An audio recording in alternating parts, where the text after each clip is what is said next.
everyone. Welcome to yet another session of In Dialogue Foundations Certificate Course in Dialogue Studies 2023-2024. We are delighted to have with us Dr. Yugal Rayalu, who is an educator and a Karmveer Chakra Awardee. He is a PhD in English Literature and currently the head of Department of the Vocational Education at Dharampeth MP Memorial Science College in Nagpur, Maharashtra. And today he would be speaking on India's diversity and its constitution.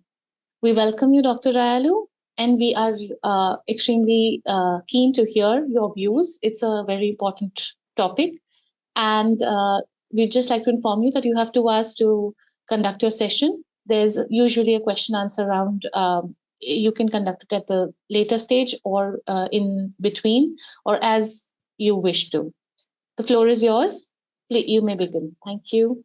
Good evening, all of you. It's a pleasure coming back to an enlightened audience like yours. So, nothing to teach, but to discuss few things. And celebrated the Constitution Day. And very few people I have seen in India, although they are Democrats, they understand democracy, they understand politics, but they do not understand the importance of Constitution as much as they should. So I will make an effort to make the people realize how important is our Constitution. The name of the country, let us start with that. Why I am saying it? Because recently there was an objection on this name. Some people tried to change the name a little bit. Total name, complete name of our country is the. Try to understand, friends.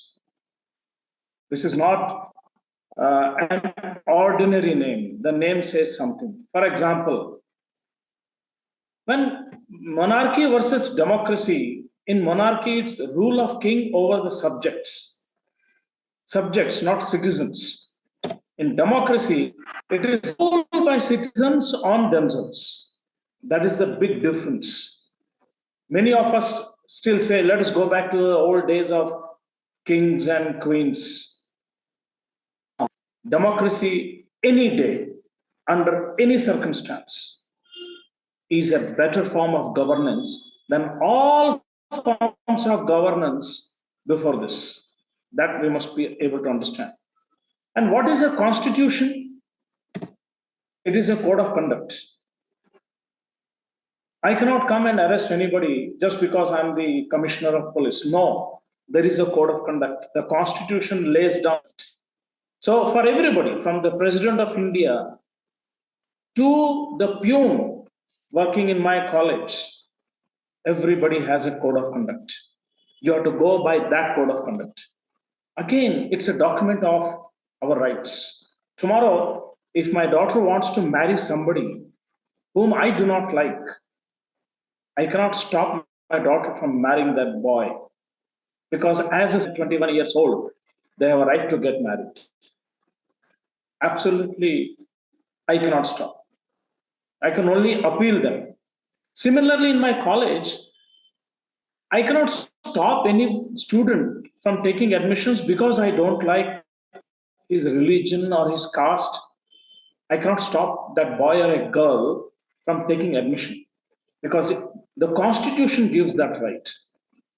And the most important thing, it is the guide of the nation, not just Prime Minister or the President. One, the guide is Constitution. What is the need? Democracy needs Constitution. Monarchy does not need a Constitution. The king decides anything and everything. Even the death sentence is decided by the king. But Constitution, we all remember the 5 rapists of Nirbhaya. We were all angry. We all wanted them to hang. But the whole process took almost about 5-6 years. That is the power of the Constitution. When you want to have a rule of law, you need Constitution.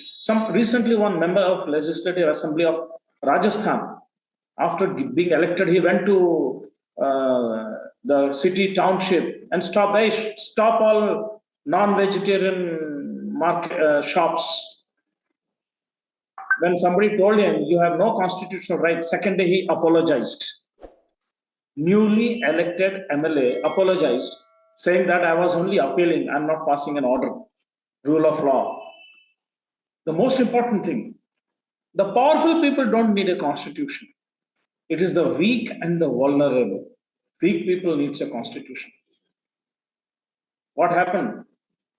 The perpetrators of crime in Godhra Kand, 11 people raped that woman. All of them were sent to the court. A single woman who lost her child, lost her family, fought and got the power of this constitution. Weak and vulnerable needed. Now, coming to the preamble of the constitution, I'm fond of this preamble. And I tell you why. In whole of the world, only 4 or 5 countries have got a preamble. USA has a preamble. India has a preamble. Soviet Union had a preamble.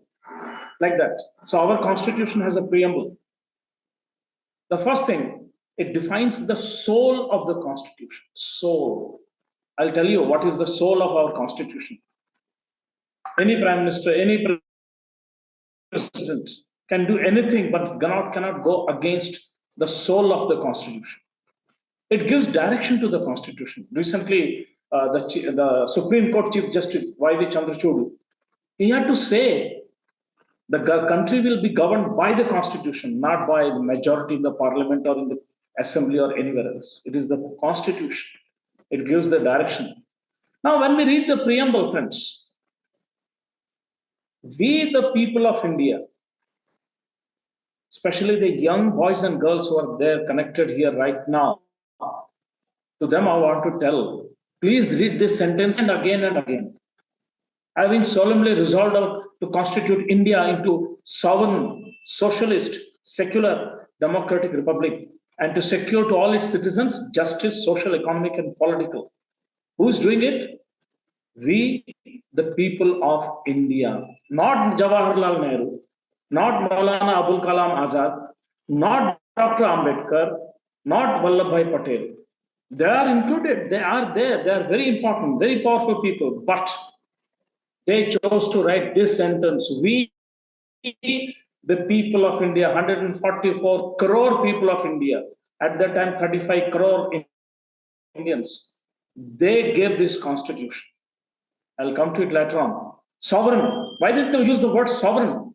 1947, 15th August, 14th August, midnight, and 15th August, early morning. India ceased to be part of the British Empire. No one but the Indians are now governing India. No, British Queen has nothing in India. I saw some girl saying that India has been given on lease. Sorry, my dear daughter, there is no lease. India is a sovereign country. As a citizen of India, if I go to America, I'm equal to the citizen of America. If you go to Russia, I'm equal to the citizen of Russia. That is sovereignty. We are ruled by no one but ourselves. Sovereignty. Because we believe in social welfare.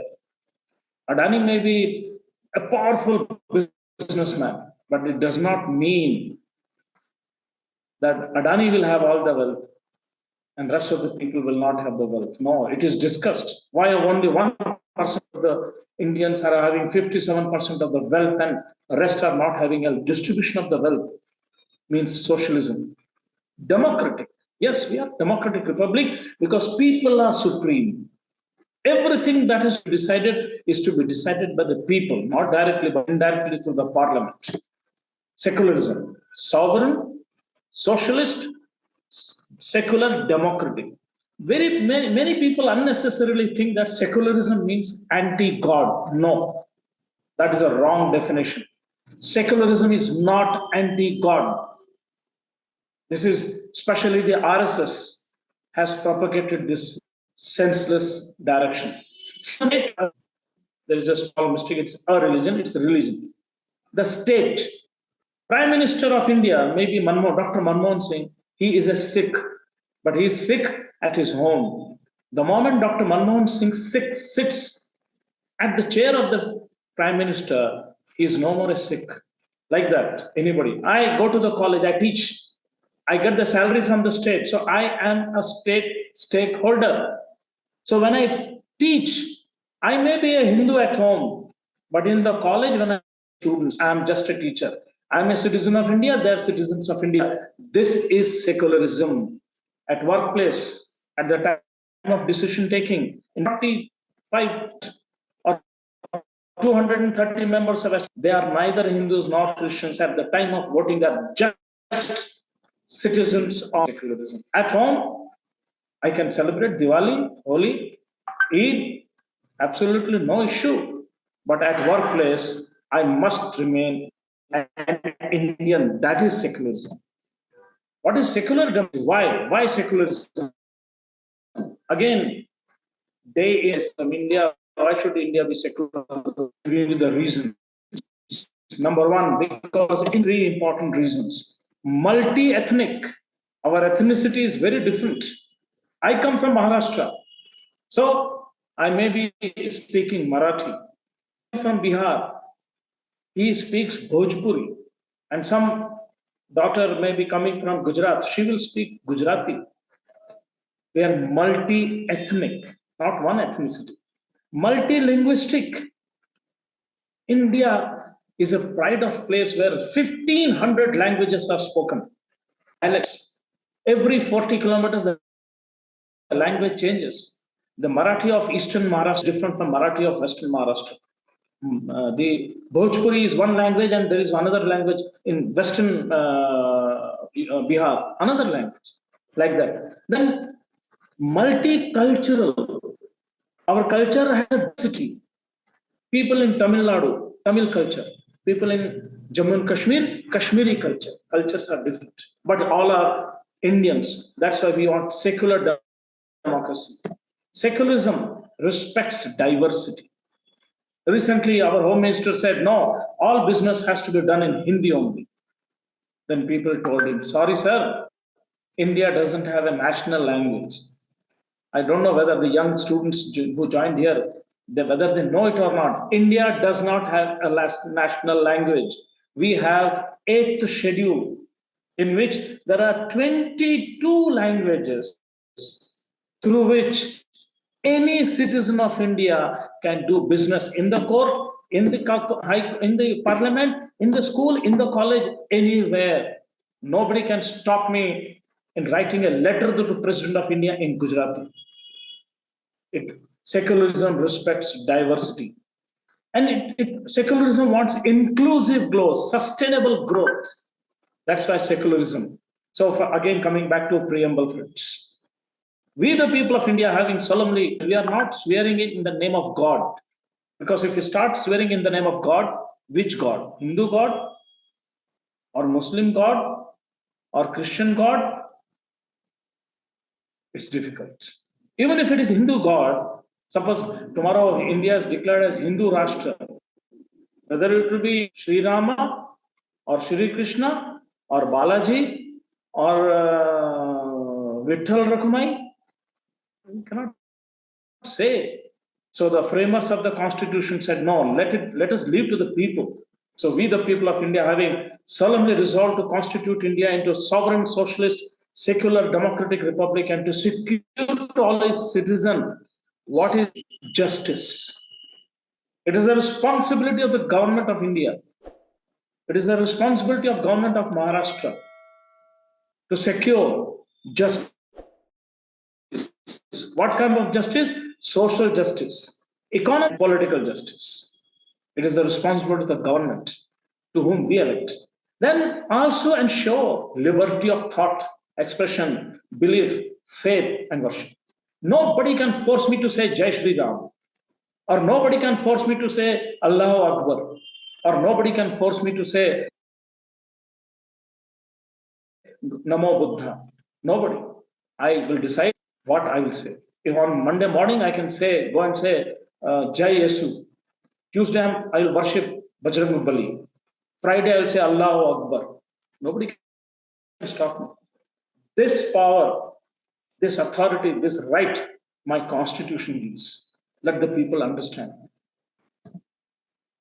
The equality of status and opportunity. As I said, Gautam Adani may be having 50,000 crore rupees. My bank account doesn't even reach 1 crore. But friends, the woman who comes to clean utensils in my house, her bank balance may not. She has one vote, and Gautam Adani has also one vote. That is equality of status. And to promote amongst all fraternity, we need to become friends, brothers and sisters. This is what the Constitution of India teaches us, assuring dignity of the individual. In my classroom, if some student fails, I cannot say, you bloody hell, you scoundrel, you are belonging to this caste or that caste, so you are brainless. I cannot say this. I cannot disturb the dignity of individual. I cannot call a woman characterless just because she doesn't to my pressure. I cannot call. This right to every woman on this in this country is given by the Constitution of India. Finally, friends. So we the people in our Constituent Assembly, this 26th of November 1949, do hereby adopt, enact, and give to ourselves this Constitution. I just speak on this. Who give the Constitution? We the people. So we are the masters of this Constitution. Who is receiving? We the people. So we are the servants of the Constitution. Every citizen of this country is the owner of this country. Every citizen is the owner of the, and yet every citizen is the servant of the country. Is not the master of 144 people. She is the servant. I may be given very respect in the college, but I am the servant of the people. We are all servants. This Constitution makes us masters and servants. This is the beauty of this Constitution. And we don't dedicate it to the gods. We dedicate it to the people who may be believing God. This is the beauty of this Constitution. I'll skip this. Our Constitution is the most modern and most versatile code of conduct. Modern and versatile. Unlike our religious books are respectable, divine, holy, but they are not versatile. Any religious book written 2000 years back, it cannot be changed with the changing times. With all respect, something else to follow. Constitution is sacrosanct, but not patthar ki lakir. It's not a line drawn on the stone. It is versatile. It can be amended. It has been amended 142 times. And of course, Constitution is secular.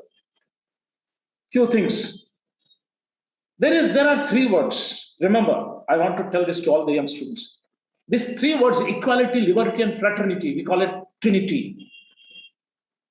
We call it Trinity, Brahma, Vishnu, Mahesh. You cannot separate them. Every citizen in India has to get equality, liberty, fraternity. All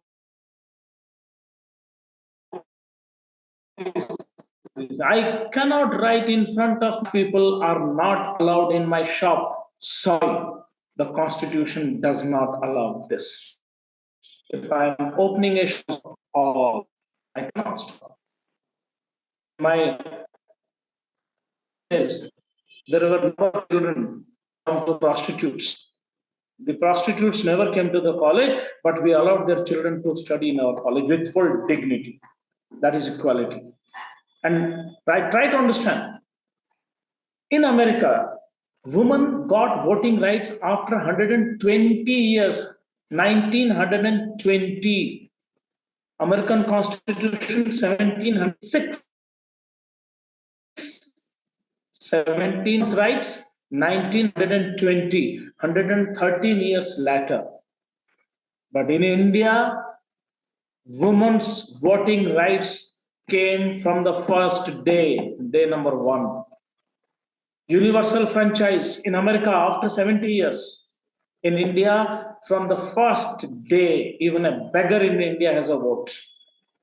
The person working as a peon has one vote. The holiest holy priest in Tirupati has one vote. Universal franchise from the first elections, 1952, everybody got elections. So ended the inequality of 3,000 years. According to Manusmriti, women are not equal to men.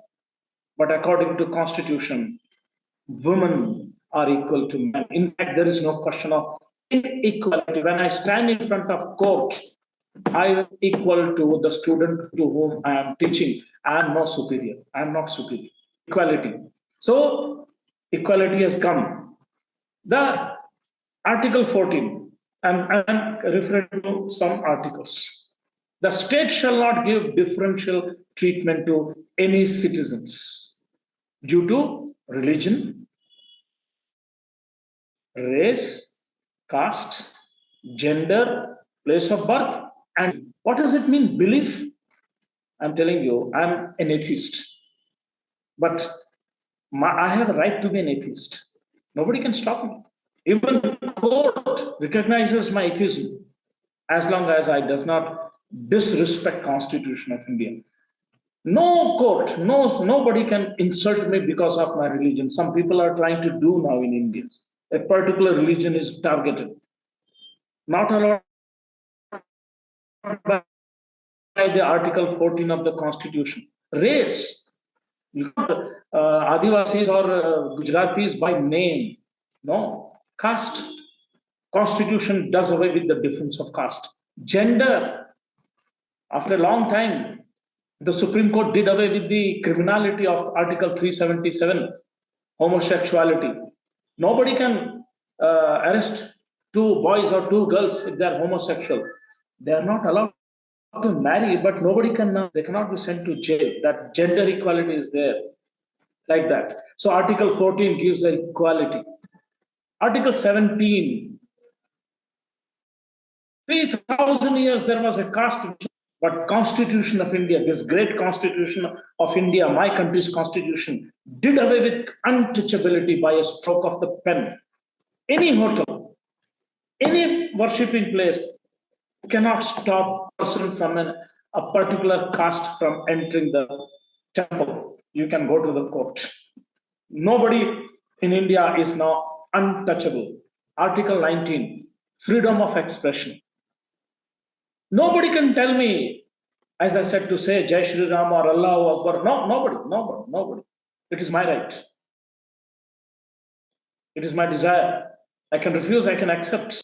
Freedom of expression. I have the power to criticize the Honorable Prime Minister of India with reason.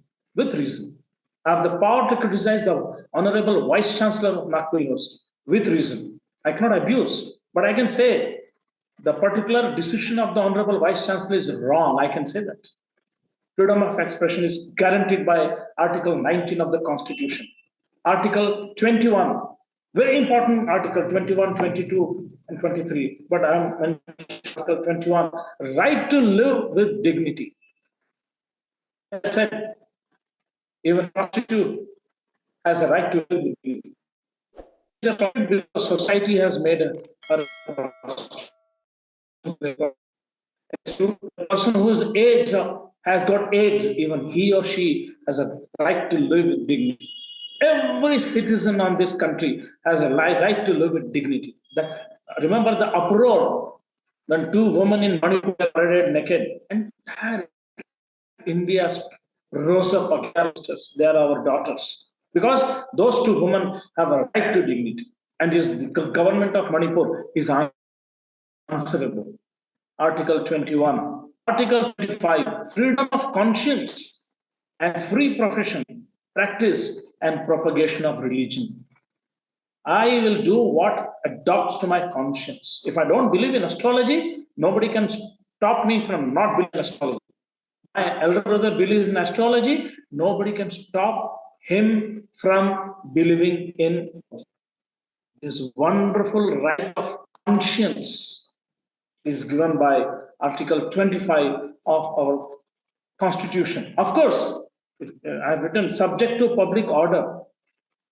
I like to worship Lord Ganesha. It doesn't mean that at night 2 o'clock I put my DJ and disturb the entire society. No, I have right to worship Ganesha throughout the night without disturbing people.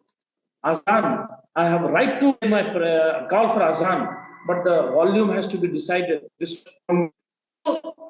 freedom of conscience and free profession. Nobody can stop any girl from becoming proud pilots, railway drivers. They are going everywhere because the Constitution gives that right.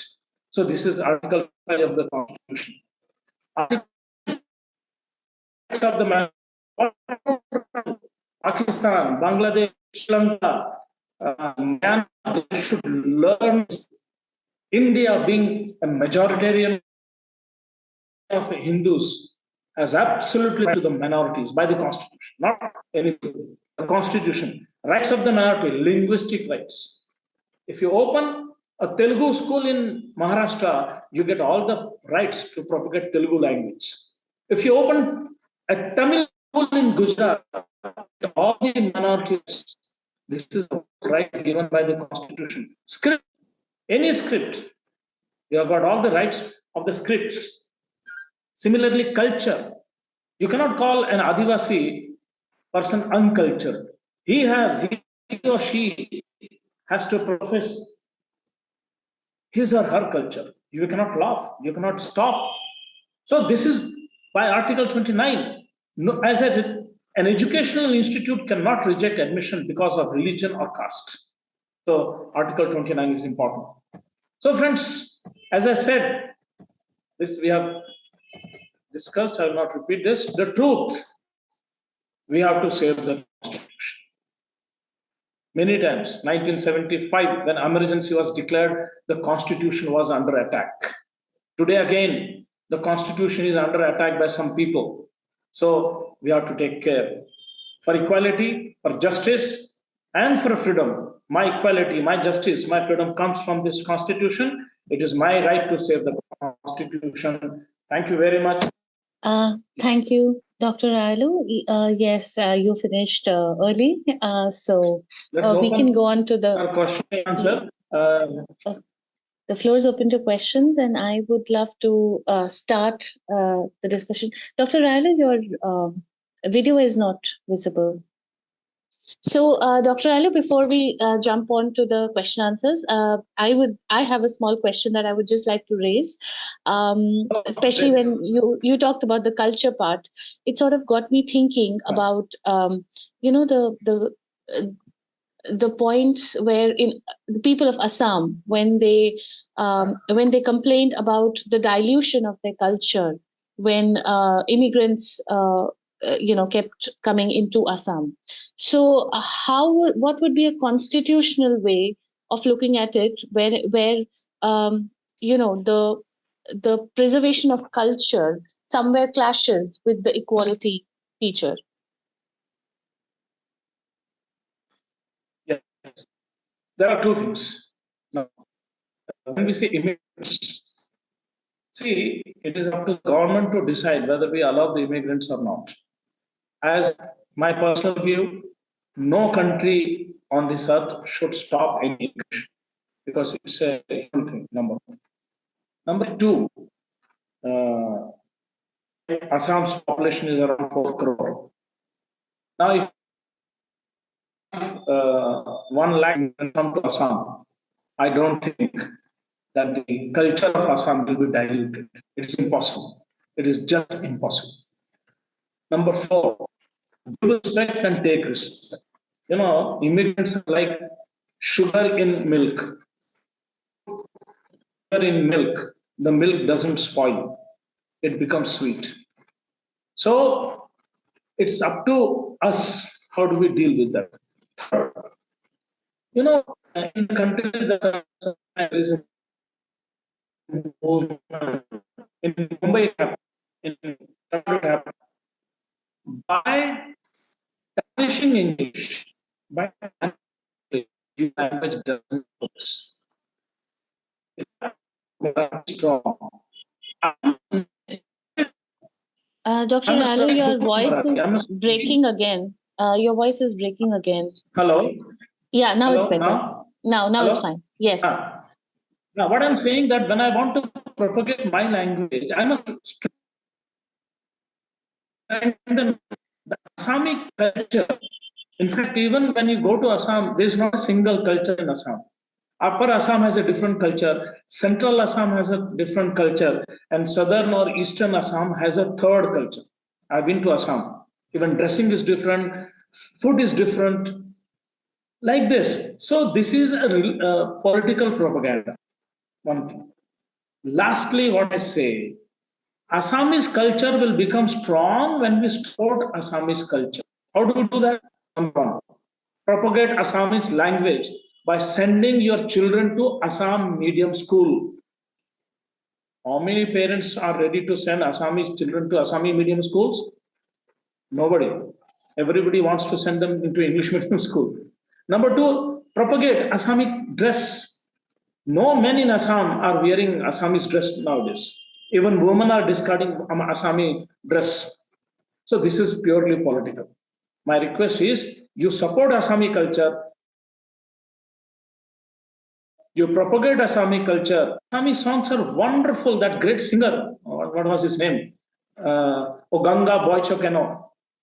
Great singers like that. They strengthen the Assami culture. Bhupen Hazarika. See, I stay 3,000 kilometers away from Assam, but I am a fan of that great Assami singer. So singers like Bhupen Hazarika, they make Assam strong, Assami culture strong. Not few thousand immigrants cannot spoil Bhupen Hazarika's voice. That's my answer. Thank you so much. That was a very that answer made a lot of sense. And yes, thank you. We need more voices like this, more sane and reasonable voices of reason. So the floor is open. Naim, Munir, Sonal, Asna.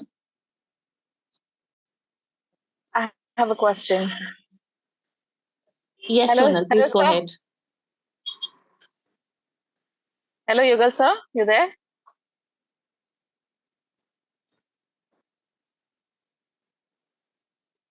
Yeah.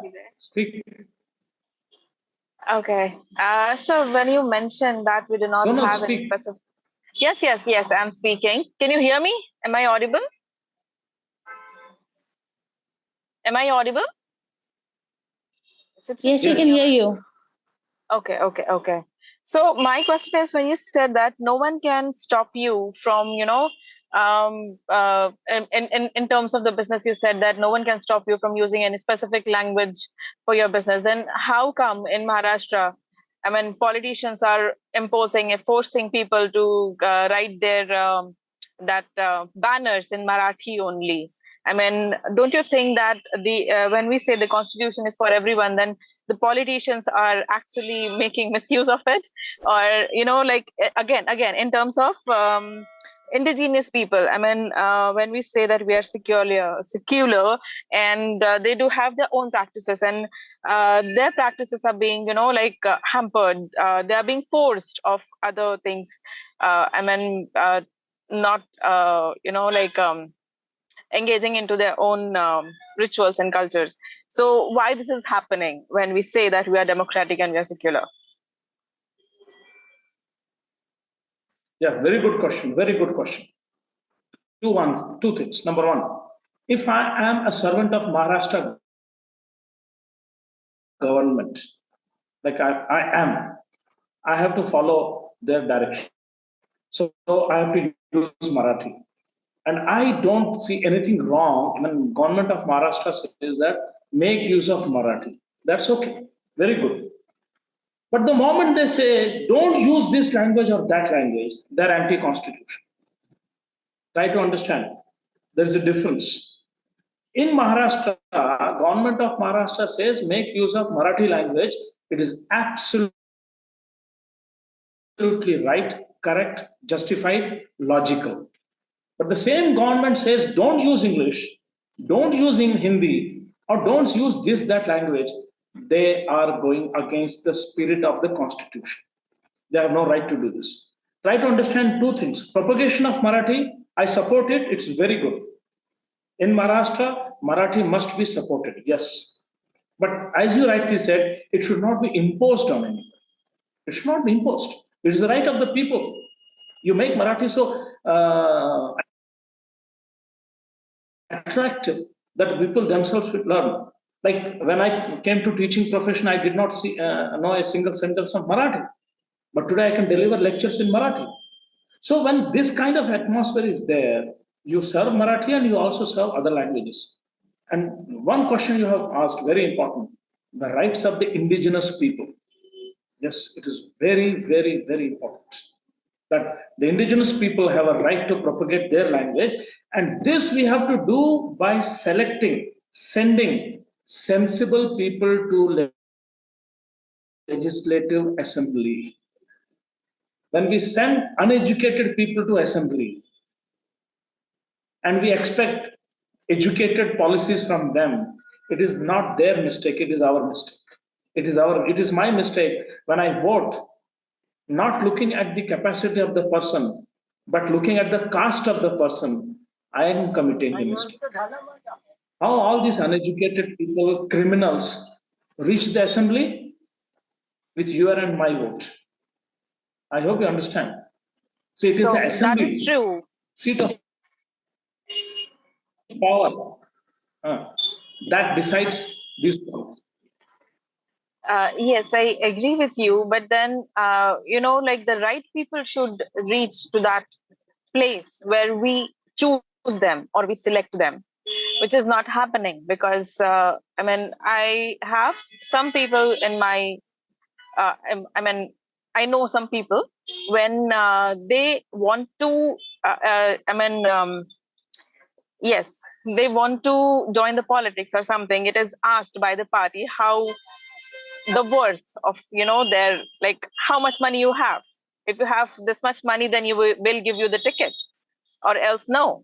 So this is also happening, and we are seeing it happen. Then how to select the right person, how to get the right person on the list, so that very good question. Recently in Telangana, try to understand. One lady called as Aruakka. She is a tribal woman. She did jail. She did PhD in the jail, working for tribals' rights. She did not spend a single rupee. Got elected. She is a member of Legislative Assembly of Telangana. Sonal, this is happening in India, in Punjab. One 26-year-old lady advocate. Even today, she moves on Activa scooter. She is a member of Punjab Legislative Assembly. In Bihar, Teghada, there is on his bicycle even today. He doesn't have a pakka house. He is a member of Legislative Assembly. This is happening in India. If it can happen in Teghada in Bihar. If it happen in Telangana, why can't it happen elsewhere? It can everywhere.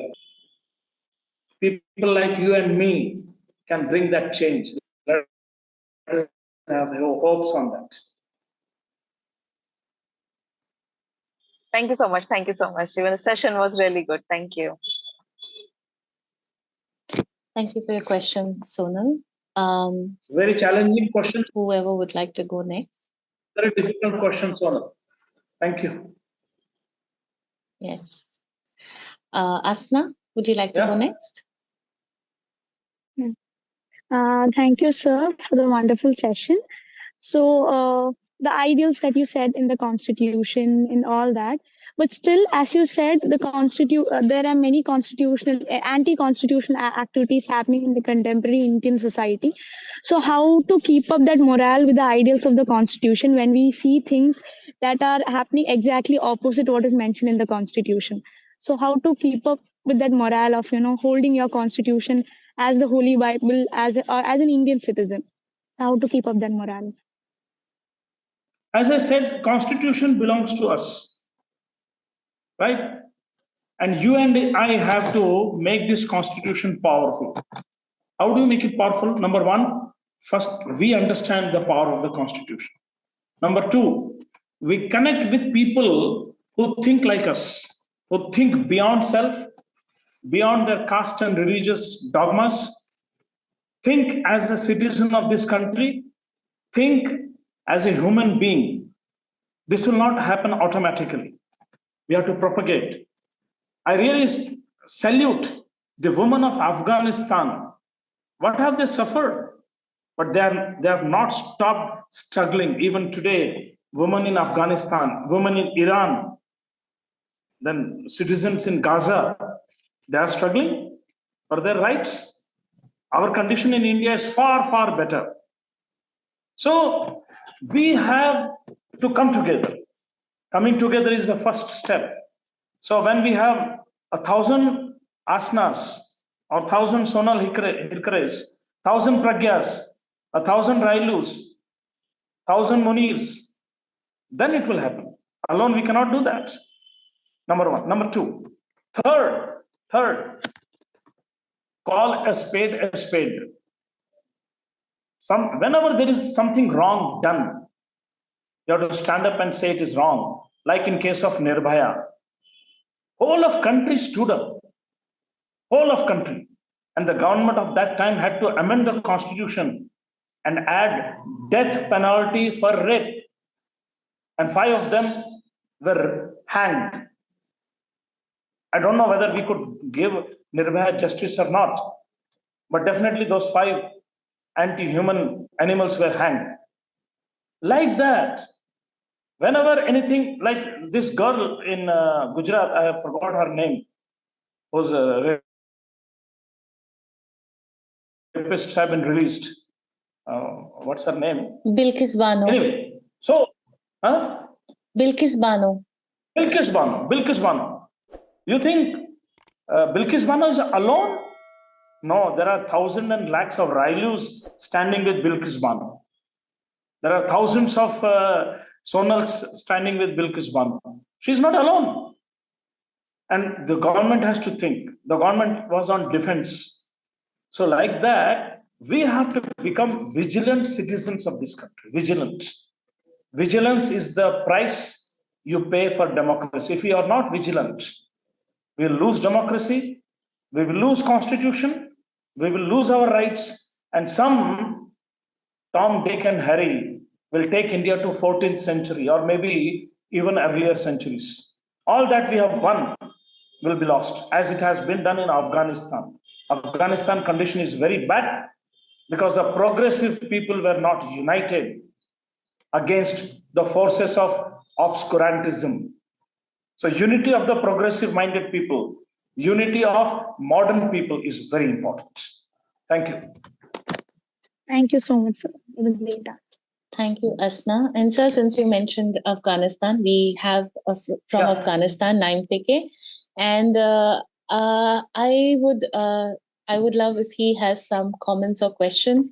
Before he speaks, I would definitely like to say that I think Afghanistan, I don't think it is just progressive-minded people who failed. I think there was so much more, happening in Afghanistan, which forced people to take, maybe a decision which was maybe, they wanted to self-rule, probably like us, which we did in 1947. But on the other hand, I don't know. I mean, I'm a bystander, but I would love for Naim to join the conversation and share. And of course, if he has any questions, please go ahead. Thank you, everyone. It was a very good issue, and it's really good to hear about having a constitution in our country or in your country that you're speaking about freedom of thought, freedom of speech, and many others. But 2 days in Afghanistan, we are lack of these constitutions. Whatever the leader of the governments come out or whatever the leader says, that is the rule, that is the constitution. When you go to any governmental offices, you are facing with a lot of unlawful procedures. When you tell them that what's going on or it's not according to the law, they say that the leader told us and we have to just go ahead. We can't say anything or there is not any rule. Coming to the power of the government, I don't want to mention the name because we are afraid that the speeches are recorded and they are going to come and knock our door and take us to the jail. So there are a lot of problems. We don't have freedom of speech also. Yes, the law or the rules or the gun. The power of gun or speaking here, if you want to do anything, they are just push you, they hit you or putting you in the jail. Every single or every little thing that you do against of even they can't understand what are you doing because they're illiterate. They don't have the knowledge of what you are doing. Sometimes when they see that you have a card like this, they say that you're an agent of America. You have to go to jail or you have to be punished. There are a lot of problems, but as you mentioned, sir, you have to keep your vigilant and you have to keep your country's constitutions. You have to be union and keep your country to don't fall in such a situation because there are more than 30 million people. They are suffering from this condition. They can't do anything. As you mentioned, there are a lot of powerful women. They are trying to stand against this unlawful procedures or what they can say for that. But it's really good to have a constitution. It's really good to have a rule. It's really good to have a powerful country. For example, now we can't take any Indian visa to go to India, for example, or any other countries because no countries are knowing Afghanistan as a country, or they don't give any right to them. We don't even have a right of taking visa or travel to any other countries because, Afghanistan has a lot of problems of medical. For example, if someone's caused to any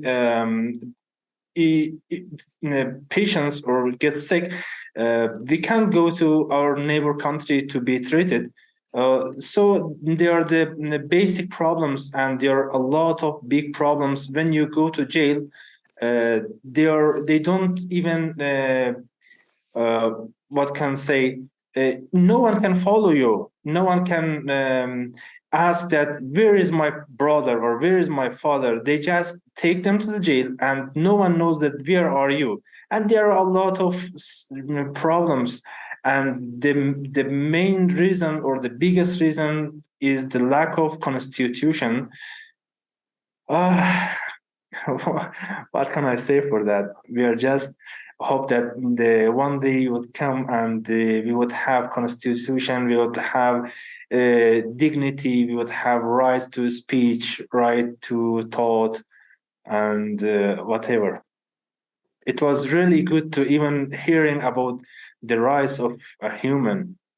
Thank you for sharing that, Naim. Everyone here on the call, and I think a lot of people, I think the majority of people in the world actually empathize with, the situation in Afghanistan. And yes, like we said, I think also right to education for girls. That is something like I think is a people globally are fighting for it. So we wish to see the same. And Dr. Rayalu, would you like to respond to Naim's comment? No, I think he just made a good comment.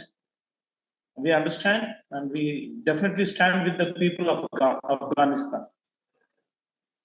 We do stand with them. Thank you, sir. So we have Munir. Munir is from Kashmir. Munir, if you'd like to just, have a question, comment, or if not, just maybe introduce yourself. Good evening, everyone. Good evening, sir, and thank you for the session. And for all the participants who have been asking questions, and Naim particularly, very grateful. And yes, we are obviously empathizing, and you are in our prayers and minds and hearts. Sir, I want to, I have some basic, they may be questions or suggestions. So the thing is, the constitution of any country or any organization is as much as a handicapped thing if it's not implemented by a particular set of people. So constitution, if it's when and if it's applied by a particular set of people, like we say the difference between state and government. So state is always there, and a government comes and implements the rules, regulations, and all. So a constitution, even if it speaks of diversity, even if it speaks of laws and regulations and equality, fraternity, the thing is that any government can be manipulative of it. Any government does the things they want to do it. And we have seen a lot of things going on in India, like there were sedition laws, which was exactly the against of freedom of speech. We have seen journalists being mutilated to death. Gauri Lankesh, Rana Ayub being, not being allowed to go to foreign, or Sana Irshad Matu, or in Kashmir we have seen any journalist or any person who even, I have a personal experience here.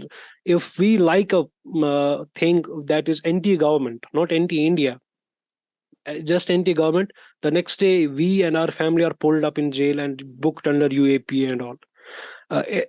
It's all going on there. Even if we just happen to possess a particular ideology, whether that be religious or anti-religious, we are being done away with. The thing is that blasphemy is not a thing in India. It was in Pakistan, but blasphemy has been, so incidents of are coming in India that, and if any person says anything against of any religion or anything, they are being mutilated and no action is taken against anyone. So the constitution is, of course, it has the power and it has the essence of what we stand for. But when it comes to the applications, there is nothing like that happening. And you see hate speeches from people who are in parliament. You see Mawa Moitra being, expelled out. You see Raghav Chadha being expelled not by a common illiterate person, but by the speaker himself. So how do we tackle these when our government that is enforcing the constitution is actually taking cue of it and using it for their own sake and for professing the anti-constitutional ideology like Hindutva or Islamization or RSS or anything else? That will be it, sir. Thank you. To be very frank, the subject today is constitution, not governance. What you are saying is about governance. Let us distinguish two. It is not the constitution which is at fault. No, it is not. It is the type of people we have sent, number one. Friends, out of 542 members of parliament, if 330 members of parliament do not stand with Mawya Moitra, it is not the fault of the constitution. It is the conscience of 330 members of parliament. Each member of parliament has been elected by at least 2.5 lakh, 250,000 voters. I appeal to the conscience of that member of parliament. Unfortunately, we stop thinking independently. That is a problem. So, and it comes from education, scientific temperament. For 70 years, we were trying to propagate scientific temperament. And suddenly a government comes that talks of cow urine and cow dung. It's not a fault of a teacher like me, or it's fault of a student like you. It is fault of the collective conscience. Collective conscience. We spend hours together whether women should be allowed in Sabarimala or not, or whether women should be allowed in Haji Ali or not. I don't understand. Did God come down to the earth and tell the rulers, don't allow women? Who are they? What right they have to stop women going to Sabarimala or Haji Ali? We should be discussing how many people are unemployed in India. What is the women's security in India? Why there is hunger in India? Instead of discussing all these things, our media discuss its Ram temple for about number of days. So, as I believe, because I am an atheist, I believe that nobody will come from the sky to save us. It is us, you and me, you and I, who have to save. 70 years back, Pakistan chose to be an Islamic republic. What happened to Pakistan? It is a failed state today, failed nation. Thankfully, India does not choose to be a Hindu Rashtra. Otherwise, we would have become another Pakistan. Thankfully for us, our constitution framers chose a secular constitution. So India has sent Chandrayaan to moon. And I'm ashamed of those news reporters, news anchors who are giving credit to one man. The credit belongs to hundreds of scientists of ISRO. 50% of scientists of ISRO are women. Women. They have sent Chandrayaan to moon and they are not allowed in Sabrimala temple.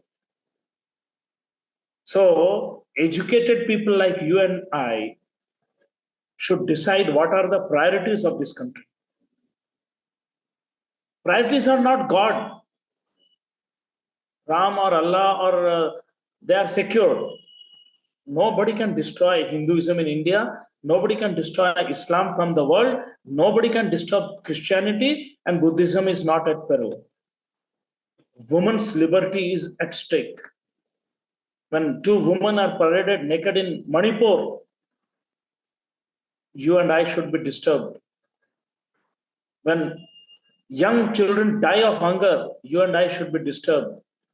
When 40% of girls drop out of the school just because there is no toilet in the school, you and I should be disturbed. Unfortunate. But I remember Ravish Kumar saying, when a particular channel talks nonsense, you cannot control that channel. You can switch off that channel. Simple. Switch off such a channel. Don't listen to such nonsense. At least educated people can do this. Let us do that. I agree with you, Mr. Munir. Things are not very right. Yes, I agree with you. But what is the way out? I'm interested in solutions, not in problems. Problems are there. Yes, problems are there. What is the solution?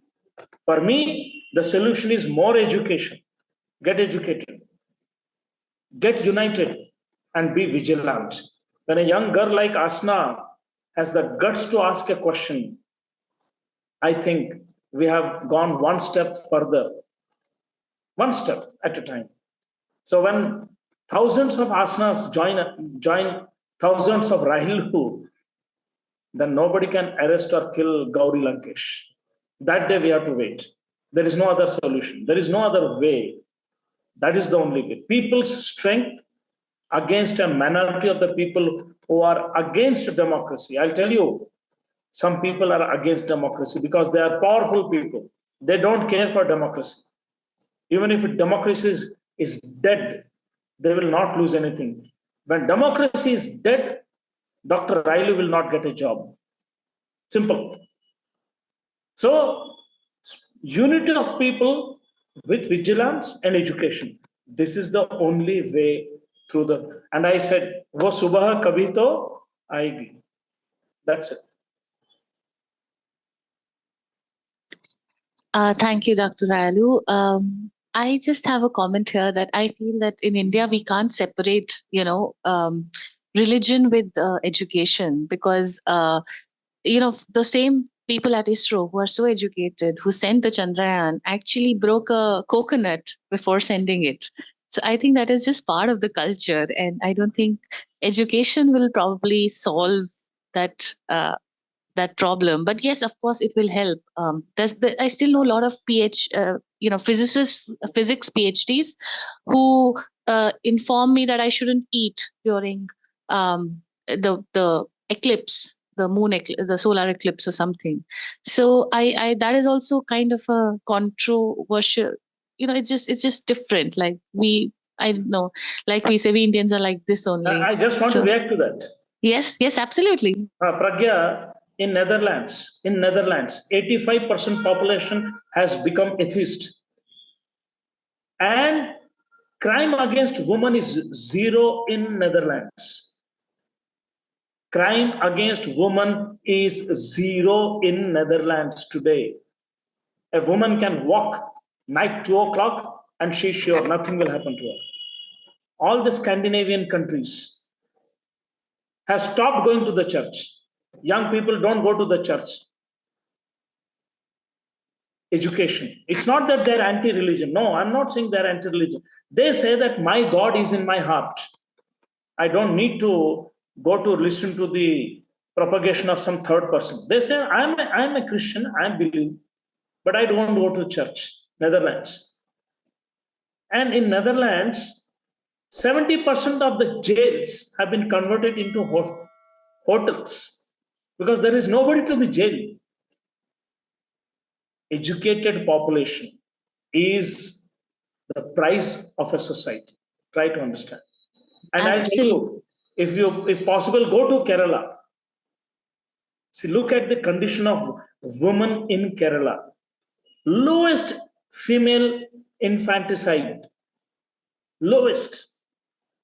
Anywhere you go, big number of girls in schools, colleges, buses, girls outnumber boys.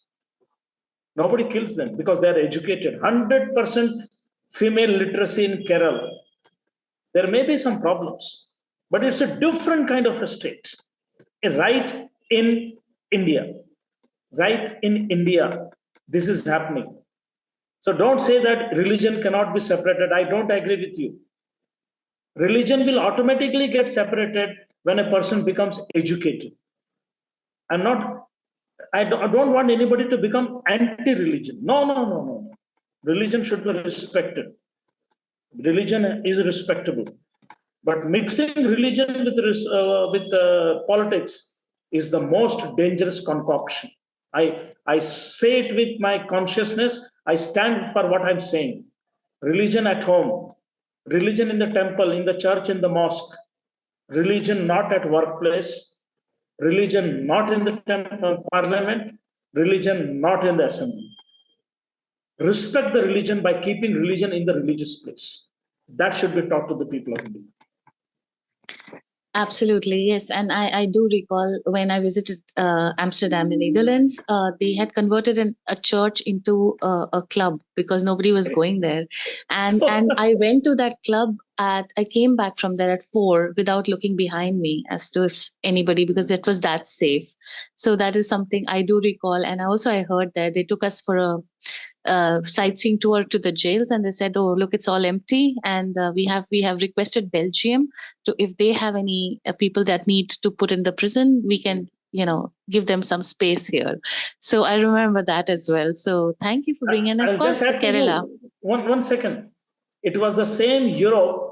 It was the same Europe that punished Galileo for saying that the Earth moves around the sun. 200 years, situation has changed. India will also change. Yes, I think I was probably confusing literacy with education. So I think, yes, so you need to be, I think that is where I sort of confused. I will just ask one last question, and if nobody else has anything, we can maybe close after this. Of course, if there's somebody else, please feel free. But there's one question that's on my mind that, you spoke so with such flair about our constitution, but nothing is perfect. In case you would like to say that there's some shortcoming that could have been added, or there's something that could have been removed, or something that could have been made better in the constitution, what would that be? No, today when I read constitution regularly, I try to understand. One thing that I would like, not constitution, this first passed the poll election system, FPTP, that I would like to change. I would like to bring proportionate electoral system. That will eliminate a lot of criminals from the politics. Good people will be able to go to the parliament. That change I would like to change. Proportionate electoral system. It is there in Europe. It is there in Nepal. It is there in Germany. It is there in Australia. And by making proportionate electoral system, Australia, there is a Maori tribe in Australia. They're doing justice to them because that tribe was almost wiped out. But with proportional electoral system, they get 22% of representation in Australian parliament. They're making rules in favor of the tribals. So in India also, I would like to bring proportionate electoral system. That is true. That was also one of the suggestions of our founding fathers, which never came to fruition. So yeah, that's a wonderful. Does anybody else have a question? Yeah, may I? Yeah, sir, you mentioned about Sabrimala and Haji Ali Dargah.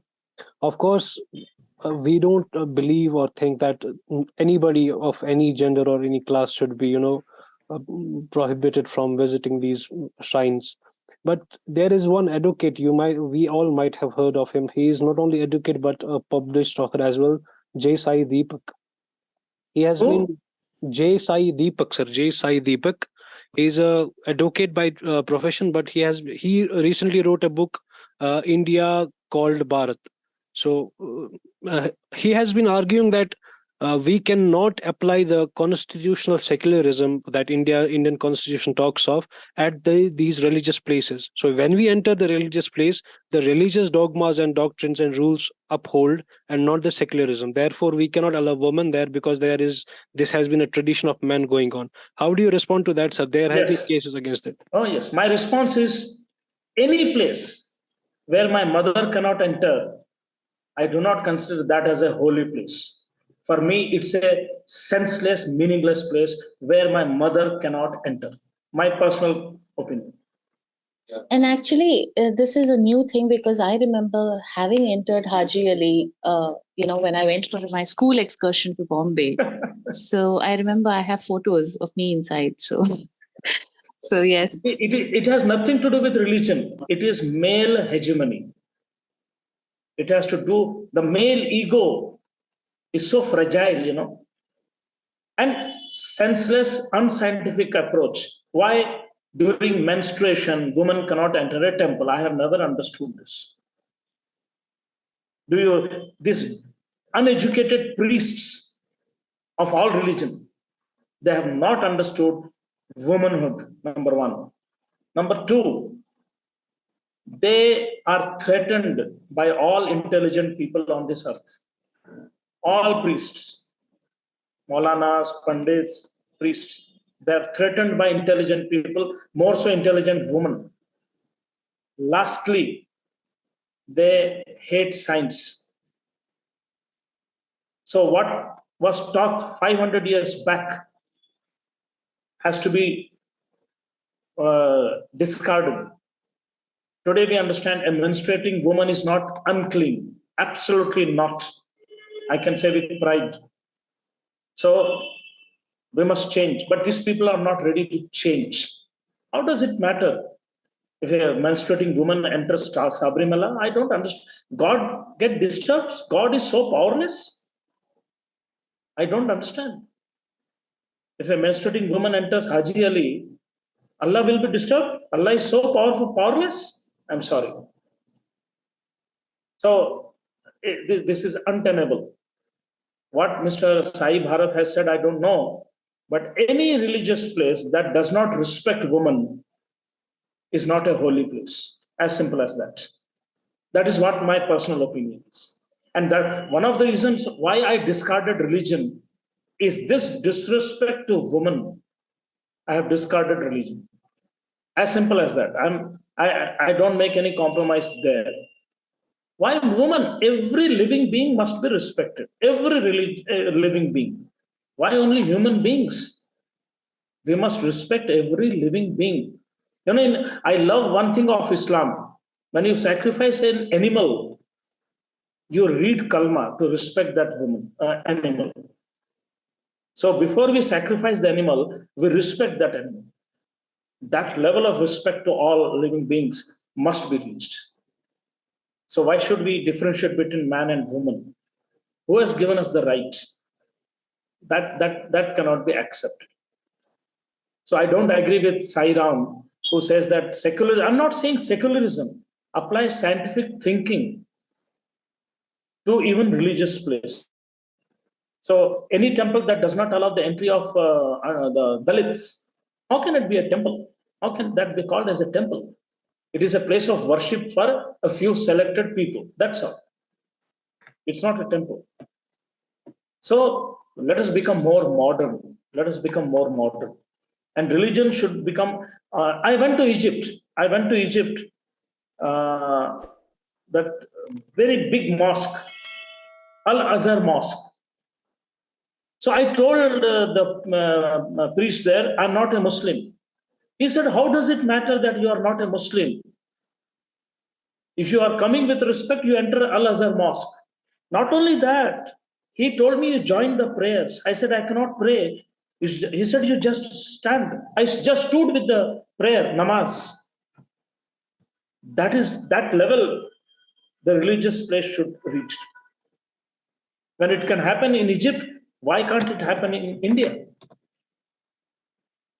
So that is the thing.